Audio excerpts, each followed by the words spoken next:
नमस्कार, मैं हूं ऋचा जैन कालरा और आपका स्वागत है नेक्स्ट जेन भारत के इस खास एपिसोड में। दुनिया भर में भारत के बढ़ते कद के पीछे हमारी प्रभावी विदेश नीति का एक बड़ा रोल है। आज किसी भी देश के लिए भारत को नजरअंदाज करना आसान नहीं है। जियोपॉलिटिकल विषयों पर भारत का रुख और राय आज दुनिया भर में मायने रखती है। हाल ही में आयोजित हुए रायसीना डायलॉग्स में विदेशी डेलीगेट्स ने भारत की बढ़ती ताकत की जमकर तारीफ की। आइए जानते हैं भारत कैसे अपनी बेहतर विदेश नीति से दुनिया भर में एक महाशक्ति के रूप में उभर रहा है।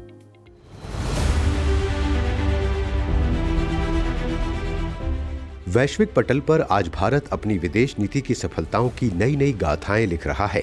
पिछले कुछ वर्षों में अपनी बेहतर कूटनीतियों से देश ने जिस तरह से अपने रुतबे को बढ़ाया है, उसका लोहा पूरी दुनिया ने माना है। आज का भारत न किसी के दबाव में आता है, न किसी के सामने झुकता है, बल्कि आज का भारत अंतर्राष्ट्रीय मंचों पर अपना सर गर्व से उठाकर चलता है। दुनिया की तमाम समस्याओं पर भारत की राय क्या है, इस पर सभी देशों की नजर रहती है। वहीं भारत विभिन्न मुद्दों पर अपना स्टैंड स्पष्ट तरीके से रखता है और सबको हमेशा साथ लेकर चलने की बात करता है, जिससे अधिकांश देश भारत के साथ अपने संबंधों को मजबूत बनाना चाहते हैं। यही कारण है कि पिछले कुछ वर्षों से देश जियोपॉलिटिक्स और जियो इकोनॉमिक्स के केंद्र के रूप में स्थापित हो रहा है। हाल ही में राजधानी दिल्ली में आयोजित हुए रायसीना डायलॉग सम्मेलन के 9वें एडिशन में भी भारत की साख देखने को मिली। यहां आयोजित की गई विभिन्न चर्चाओं में आए कई देशों के प्रतिनिधियों ने माना कि भारत विश्व की उभरती हुई ताकतों में से एक है। प्रधानमंत्री नरेंद्र मोदी ने इस सम्मेलन का उद्घाटन किया, जहां ग्रीस के प्रधानमंत्री क्यारिकोस मित्सोताकिस मुख्य अतिथि रहे। You are an example to the world, an example which should be celebrated, a demonstration of how democracy can deliver stronger economic growth. This has been your record for a decade now. How strong economic growth can deliver prosperity. The world needs stability, and that stability needs to be based on our basic values and also on the UN Charter of International Law. So we hold all of these values the same in Europe and in India. And in this part of the world, India has a huge, huge role to play. Whether you are, a national of this country or whether you are someone someone living abroad, it's important to understand really why Bharat matters. That we will be bigger in everybody's lives in the coming decade and in the coming century. Raisina dialogue की शुरुआत वर्ष 2016 में की गई थी और तब से लेकर हर वर्ष इस सम्मेलन का आयोजन किया जाता है। भारत द्वारा तैयार किए गए इस मंच का उद्देश्य दुनिया के सामने कई चुनौतीपूर्ण मुद्दों पर चर्चा करना और उनका हल निकालना है। ये भारत के लिए एक ऐसा वैश्विक मंच बनकर उभरा है जिससे देश की पूरी दुनिया में एक अलग पहचान बन रही है। It's a very good innovation because it makes India a place where a number of countries, we have 118 countries this time, come to see what's going on in India, but also to meet each other. They discuss issues in common and they have networking on the sidelines of this dialogue. I think that's a very good initiative. Bharat पूरी दुनिया को हमेशा से शांति का संदेश देता आया है। अगर दुनिया के किन्हीं भी देशों के बीच युद्ध चल रहा हो तो उनका समाधान शांतिपूर्ण तरीके से निकल सके, इसका भारत ने पूरा प्रयास किया है और आतंकवाद का विरोध किया है। वहीं जब भी किसी देश पर कोई आपदा या आर्थिक संकट आया है तो उनकी भी पूरी मदद की है। भारत के ये आदर्श पूरी दुनिया के लिए मिसाल बने हैं। भारत ने हमेशा पूरी दुनिया को शांति, एकता और सद्भावना का संदेश दिया है और अपनी वसुधैव कुटुंबकम की परंपरा को बरकरार रखा है, जिसका अर्थ है पूरी दुनिया एक ही परिवार है। पिछले वर्ष हुए G20 सम्मेलन में भारत ने अपने इस मंत्र के साथ पूरी दुनिया को बताया कि वर्तमान और भविष्य की चुनौतियों से निपटने के लिए पूरी मानव जाति के हितों को ध्यान में रखने की आवश्यकता है। भारत न सिर्फ ये संदेश देता है बल्कि इसे खुद अच्छी तरह निभाता है। चाहे रूस यूक्रेन के बीच का युद्ध हो या इजराइल फिलिस्तीन के बीच जारी संघर्ष, भारत ऐसी परिस्थितियों में किसी भी पाले में खुलकर खड़ा नहीं हुआ पर अपने हितों को साधने में कामयाब रहा है। भारत ने इन सभी देशों के बीच संवाद के माध्यम से समाधान निकालने का प्रयास किया और सभी देशों के प्रमुखों से लगातार बातचीत की है, जिससे शांति की स्थापना की जा सके। एक्सेलेंसी, मैं जानता हूं कि आज का युग युद्ध का है नहीं, और हमने फोन पर भी कई बार आपसे इस विषय में बात की है कि डेमोक्रेसी और डिप्लोमेसी और डायलॉग, ये सारी बातें ऐसी हैं कि जो दुनिया को एक स्पर्श करती है। आने वाले दिनों में शांति के रास्ते पर हम कैसे बढ़ सके। भारत न सिर्फ पूरी दुनिया में शांति की स्थापना पर जोर दे रहा है, बल्कि किसी भी देश पर जब जब कोई आपदा या आर्थिक संकट आया है तो भारत ने तुरंत मदद पहुंचाई है। उदाहरण के तौर पर जब श्रीलंका आर्थिक संकट से जूझ रहा था तब भारत ने उसे लगभग $4 बिलियन की मदद दी थी और अन्य सहायता भी प्रदान की थी।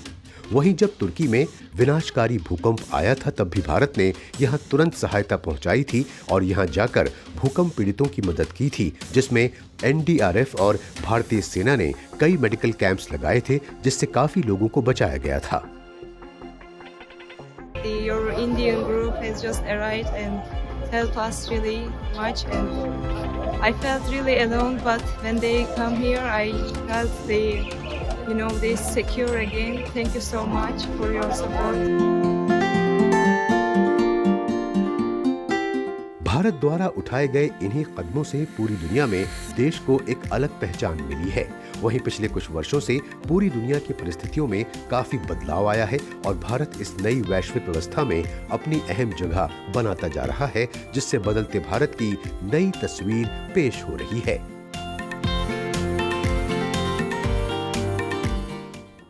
खेलेगा इंडिया तभी तो खिलेगा इंडिया। जी हाँ, इस मंत्र के साथ आज देश में खेल के प्रति एक नई सोच और नया उत्साह देखने को मिल रहा है। न सिर्फ देश में खेलों में युवाओं की हिस्सेदारी बढ़ी है, बल्कि फिटनेस को लेकर आम लोगों के बीच भी जागरूकता बढ़ रही है। इससे खेलों से जुड़ी इंडस्ट्री में भी उछाल देखने को मिल रहा है। आइए जानते हैं देश में कैसे बढ़ रहा है खेलों के प्रति रुझान और कैसे इसका अच्छा असर स्पोर्ट्स गुड्स इंडस्ट्री पर पड़ रहा है। खेल की दुनिया में अब भारत एक नई ताकत के रूप में उभर रहा है और पिछले कुछ वर्षों में भारतीय खिलाड़ियों ने अंतर्राष्ट्रीय टूर्नामेंट्स में भारत का परचम शान से लहराया है।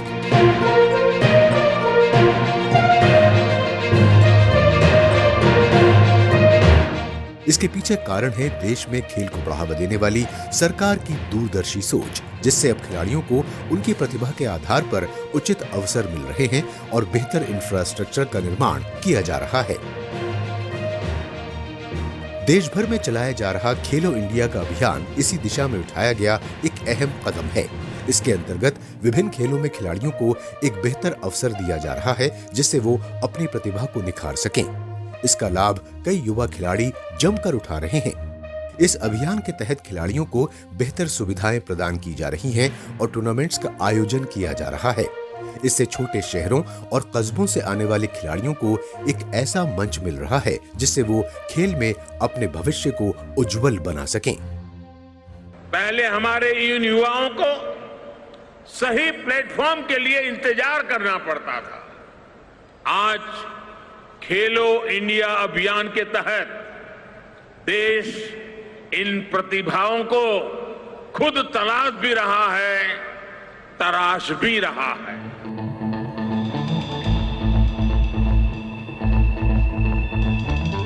सरकार द्वारा चलाया गया फिट इंडिया मूवमेंट भी एक ऐसा अभियान है जिससे लोग अपने शरीर को स्वस्थ रखने के लिए अपनी दिनचर्या में किसी भी एक खेल को शामिल कर रहे हैं।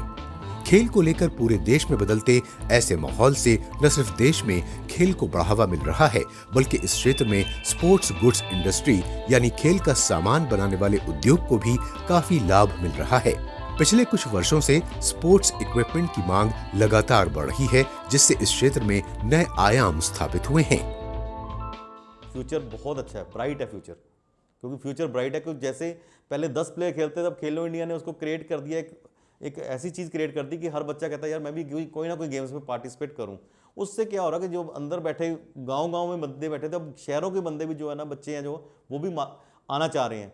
अब उससे देखो अगर 20-25% बच्चा भी उसमें आ जाता है तो देखो मार्केट तो बायर मार्केट तो बढ़ जाएगी, तो हमारा तो कस्टमर बढ़ जाएगा, तो इससे डिमांड और बढ़ेगी। रिपोर्ट के मुताबिक भारत का स्पोर्ट्स गुड्स मार्केट 2020 में $4.5 बिलियन का था, जो 2027 तक $6.6 बिलियन तक पहुंच सकता है। ये दिखाता है कि कैसे खेल के सामानों की मांग लगातार बढ़ रही है। भारत में खेल उत्पादों का निर्माण सबसे ज्यादा पंजाब के जालंधर में होता है। यहाँ बनाए जा रहे खेल उत्पाद दुनिया भर में प्रसिद्ध है। यह है पंजाब का जालंधर शहर, जिसे स्पोर्ट्स का हब कहा जाता है। यहाँ देश की सबसे बड़ी स्पोर्ट्स गुड्स मार्केट है और पिछले कुछ वर्षों में खेल के प्रति लोगों की बढ़ती दीवानगी से खेल उत्पादों की भी मांग बढ़ी है, जिससे यहाँ की इंडस्ट्री को काफी लाभ मिल रहा है। यहाँ लगभग हर खेल के सामान और उपकरणों का निर्माण किया जाता है और उनकी बिक्री की जाती है। यहाँ के खेल उत्पादों की डिमांड न सिर्फ देश में बल्कि विदेशों में भी खूब होती है। यहाँ से लोकल टूर्नामेंट से लेकर इंटरनेशनल टूर्नामेंट्स तक के लिए खेल के सामान भिजवाए जाते हैं। वहीं अच्छी से अच्छी क्वालिटी प्रदान करने में और दुनिया भर के प्रोफेशनल खिलाड़ियों की मांगों को पूरा करने में यहाँ की इंडस्ट्री पूरी तरह से सक्षम है। तो हम इंटरनेशनल लेवल पे सक्षम हैं, हर क्षेत्र में टक्कर दे सकते हैं, ऐसी कोई बात नहीं है। और आज भी हमारे बहुत से मैन्युफैक्चरर ऐसे हैं जो इंटरनेशनल मार्केट में ब्रांड वाइज इनका प्रोडक्ट जो है वो सेल हो रहा है।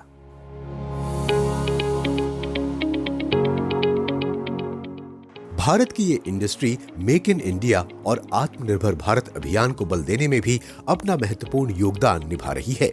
इसकी बढ़ती मार्केट से न सिर्फ देश की आर्थिक गतिविधियों को बढ़ावा मिल रहा है, बल्कि इससे रोजगार के भी अवसर बढ़ रहे हैं। खेल को बढ़ावा देने वाली सरकार की विभिन्न नीतियों और योजनाओं से खेल की दुनिया में भारत एक क्रांतिकारी परिवर्तन से गुजर रहा है और खेल बाजार भी तेज गति से बढ़ रहा है। इन दोनों का संगम देश को विकसित राष्ट्र बनाने की दिशा में अपनी अहम भूमिका निभाएगा।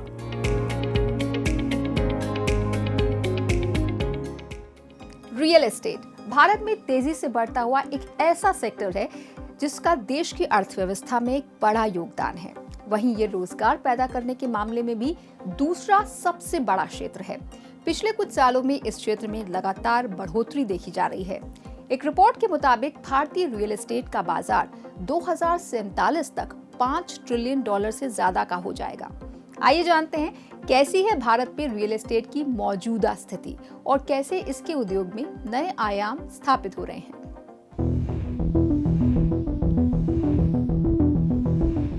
रियल एस्टेट यानी ऐसी संपत्तियां जो जमीन से जुड़ी होती हैं, जैसे घर, बिल्डिंग, फैक्ट्री, मॉल, दफ्तर इत्यादि। पिछले कुछ वर्षों में भारतीय रियल एस्टेट में काफी वृद्धि देखी गई है और देश में इसका उद्योग काफी अच्छे से फल फूल रहा है।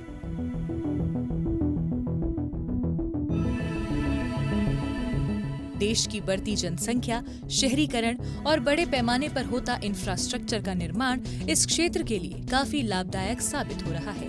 रेजिडेंशियल हो या कमर्शियल, दोनों क्षेत्रों में निवेश बढ़ रहा है। वहीं लोगों की बढ़ती आय से लोग इस क्षेत्र में भी निवेश करने में सक्षम बन रहे हैं। केवल दिल्ली एनसीआर की ही बात करें तो एक रिपोर्ट के अनुसार वर्ष 2023 में कुल 87,818 रुपए के फ्लैट्स की सेल्स देखने को मिली, जिसमें 63% हिस्सा अकेले गुरुग्राम का रहा। वहीं national real estate development council और नाइट फ्रैंक इंडिया के द्वारा जारी की गई एक संयुक्त रिपोर्ट के अनुसार भारत का रियल एस्टेट सेक्टर साल 2047 तक $5.8 ट्रिलियन होने का अनुमान है, जो वर्ष 2022 में $477 बिलियन था। इस अनुमान के मुताबिक साल 2047 में रियल एस्टेट सेक्टर की हिस्सेदारी भारत की कुल जीडीपी में 15.5% की हो जाएगी, जो अभी 7.3% की है। ये आंकड़े दर्शाते हैं कि आने वाले समय में ये सेक्टर कितना गुना ज्यादा बढ़ने वाला है। आज बहुत देश विदेश से सब लोग यहाँ पे इन्वेस्ट करना चाह रहे हैं। जो मेक इन इंडिया का कैंपेन शुरू हुआ, बहुत सी ऐसी अच्छी स्कीम्स आई, बहुत से ऐसे अच्छे इनिशिएटिव्स आए गवर्नमेंट के द्वारा, जिसकी वजह से आज बहुत से NRIs, बहुत से इंडियंस आज इन्वेस्ट करना चाहते हैं। They see property as the safest segment. 2022 तक हम देखते थे कि अंडर कंस्ट्रक्शन मतलब प्राइमरी रेसिडेंशियल सेल्स में एक साल में करीबन 2,70,000 यूनिट्स बिकते थे एवरेज में। 2022 में हमने देखा कि 3.5 लाख यूनिट्स बिके primary residential sales all over India. 23 में हमने देखा कि 4,50,000 यूनिट्स बिके हैं under construction all over India primary residential sales, right. ये हमें क्लियरली बताता है कि 2021 से 2023 तक 50% की बढ़ोतरी हुई है। साल 2025 तक भारत का कंस्ट्रक्शन मार्केट दुनिया का तीसरा सबसे बड़ा उभरता हुआ मार्केट होगा। ये रियल एस्टेट सेक्टर के लिए भी एक शुभ संकेत है। वहीं सरकार के कई नीतियों से इस उद्योग को एक नई गति मिल रही है, जिससे रियल एस्टेट सेक्टर में विदेशी निवेश भी लगातार बढ़ रहा है।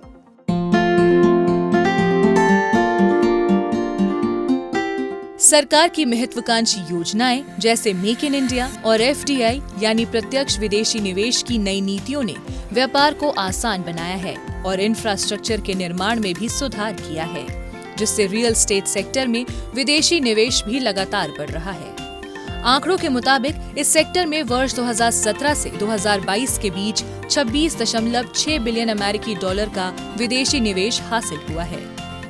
वहीं देश की मेट्रो सिटीज में घरों की रिकॉर्ड तोड़ बिक्रियां तो हो ही रही हैं, साथ ही टियर 2 और 3 शहरों में भी प्रॉपर्टी की जबरदस्त बिक्री दर्ज की गई है, जहां नए स्टार्टअप्स और कंपनियां अपने व्यवसाय स्थापित कर रही हैं। इन प्रॉपर्टीज की मांग भी लगातार बढ़ रही है, जिससे इस क्षेत्र में लगातार वृद्धि देखी जा रही है। अगर हम रियल एस्टेट इंडस्ट्री की बात करें तो real estate industry looking like a wow, because आप ये देखिए कि पिछले 2-3 साल में रियल एस्टेट इंडस्ट्री ने बहुत एक नया चैप्टर देखा है, बहुत उछाल उसमें दिखाई दिया है। और जो लोग पिछले 10 साल से कहीं ना कहीं स्ट्रगल कर रहे थे घरों के लिए, उनके लिए एक नई उम्मीद की किरण जगी है। सरकार द्वारा इस क्षेत्र में निवेश को अधिक बढ़ाने के लिए कई प्रयास किए जा रहे हैं, जिसके लिए समय समय पर सम्मेलनों का आयोजन किया जाता है। वहीं देश की बढ़ती जनसंख्या और बड़े पैमाने पर होता इंफ्रास्ट्रक्चर का निर्माण रियल एस्टेट सेक्टर को और अधिक मजबूती प्रदान कर रहा है, जिससे ये सेक्टर देश की अर्थव्यवस्था और रोजगार को बढ़ाने में अपना महत्वपूर्ण योगदान दे रहा है। अब जम्मू कश्मीर की तस्वीर बदल रही है। यहाँ लगातार बड़े पैमाने पर विकास के काम हो रहे हैं, लेकिन क्या आप जानते हैं कि यहाँ मौजूद सीमा से लगे इलाकों के विकास पर भी विशेष ध्यान दिया जा रहा है? दरअसल इन संवेदनशील इलाकों में रहने वाले लोगों को कई मुश्किलों का सामना करना पड़ता है। ऐसे में यहाँ उनकी सुरक्षा के लिए सुरक्षा बल के जवान तो मौजूद रहते ही हैं, उन्हें सभी मूलभूत सुविधाएं मिल सकें, इसके लिए भी सरकार कोशिशें कर रही है। इन इलाकों में लोगों की सुरक्षा को और भी ज्यादा पुख्ता बनाने के लिए यहाँ बड़ी संख्या में बंकर बनाए जाते हैं। साथ ही ऐसे कई अन्य कदम उठाए जा रहे हैं, जिससे यहाँ के लोगों का भविष्य उज्जवल बन पाए।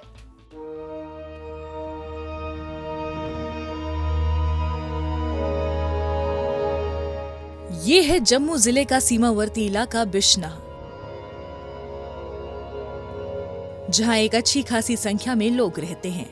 यहाँ लगभग सभी मूलभूत सुविधाएं विकसित की गई हैं। साथ ही यहाँ सरकार द्वारा बंकरों का निर्माण भी कराया गया है, जिससे किसी भी आपातकालीन परिस्थिति में लोगों की सुरक्षा पुख्ता हो सके और जानमाल का खतरा कम हो सके। इन बंकरों में खानपान से लेकर गैस सिलेंडर, बिजली आदि की सभी सुविधाएं मौजूद रहती हैं, जिससे यहाँ कभी भी विपरीत परिस्थितियों में कुछ दिनों तक आराम से रहा जा सकता है। कुछ साल पहले यहाँ बहुत फायरिंग होती थी, जिसकी वजह से हमें अपना घर और अपने डंगर छोड़ के जहाँ से जाना पड़ता था। हमारे बच्चों की पढ़ाई पे भी इसका बहुत असर पड़ता था। और जब से यहाँ मोर्चे बने हैं, उससे हमें बहुत फ़ायदा है। हमें अपने ही घरों में रहने की सहूलत मिली है, जिससे हमारे बच्चे और हमारा परिवार सेफ महसूस करता है। पहले जो बैंकर नहीं थे तो बहुत परेशानी थी। अब बैंकर बने हुए ना, तो हमें कोई मतलब कि बहुत आरामदारी रहती है। जब फायर छालंग होती है तो हम मोर्चे में मतलब चले जाते हैं।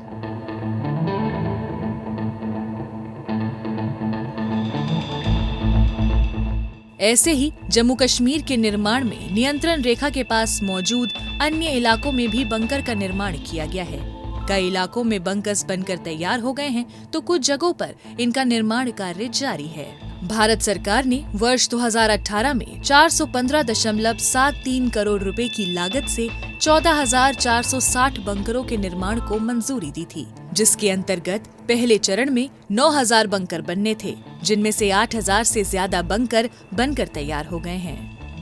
हमारे पास बंकर्स दो तरह के हैं, जिसको हम सिंगल हाउस होल्ड बंकर भी बोलते हैं और कम्युनिटी बंकर भी बोलते हैं। कम्युनिटी बंकर में जो स्ट्रेंथिंग है वो होता है 40 to 50 लोग आराम से आ जाते हैं, 2 रूम सेट बंकर्स रहता है।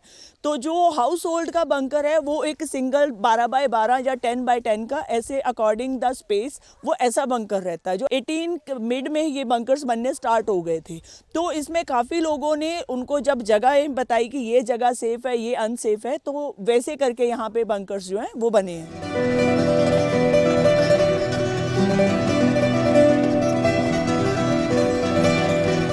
बंकर होने की वजह से इन इलाकों में रहने वाले लोग ज्यादा सुरक्षित महसूस करते हैं और निश्चिंत होकर अपना जीवन यापन करते हैं। इन बंकरों का निर्माण करवाने में सरकार अपना पूरा सहयोग दे रही है और इसका अधिक विकास करने के लिए प्रयासरत है।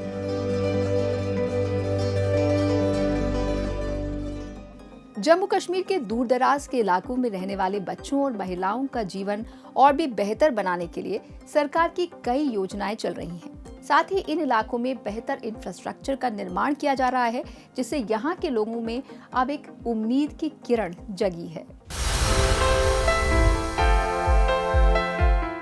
जम्मू कश्मीर के कई ऐसे सीमावर्ती और दूर दराज के इलाके हैं जहां पहले सुविधाओं का अभाव था, लेकिन बीते कुछ वर्षों में यहाँ के लोगों की तकदीर और तस्वीर दोनों बदली हैं और उनकी जिंदगी बेहतर हुई है। यहाँ महिलाओं के सशक्तिकरण पर काफी जोर दिया जा रहा है, जैसे उन्हें मुफ्त में हस्तशिल्प का प्रशिक्षण दिया जा रहा है, जिससे वो सिलाई, कढ़ाई और बुनाई आदि का कार्य सीखकर अपना कौशल बढ़ा रही हैं।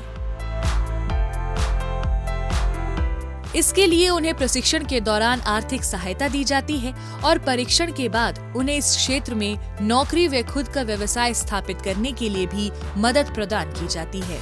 सरकार की इस पहल से महिलाएं अपने परिवार की आर्थिक सहायता करने में सक्षम बन रही हैं और अपने पैरों पर खड़ी हो पा रही हैं। इसी तरह इन इलाकों में रहने वाले युवतियों और छात्राओं का भविष्य बेहतर बनाने के लिए यहाँ स्किल इंडिया के तहत कई कार्यक्रम चलाए जा रहे हैं, जिसकी सहायता से उन्हें नौकरी हासिल करने में मदद मिल रही है। वहीं यहाँ के क्षेत्रों को बेहतर कनेक्टिविटी प्रदान करने के लिए सड़क और पुल का निर्माण भी किया जा रहा है। साथ ही पानी की बेहतर सुविधा प्रदान कराने के साथ बिजली का विस्तार भी किया जा रहा है और बेहतर इंफ्रास्ट्रक्चर के निर्माण से यहाँ के निवासियों की कई मुश्किलें दूर हो रही हैं। जम्मू कश्मीर के दूर दराज के सीमावर्ती इलाकों में सरकार द्वारा किए जा रहे इन विकास कार्यों से यहाँ के लोगों का जीवन बदल रहा है, जिससे वो न सिर्फ अपना बल्कि देश के विकास में भी अपना महत्वपूर्ण योगदान दे पा रहे हैं।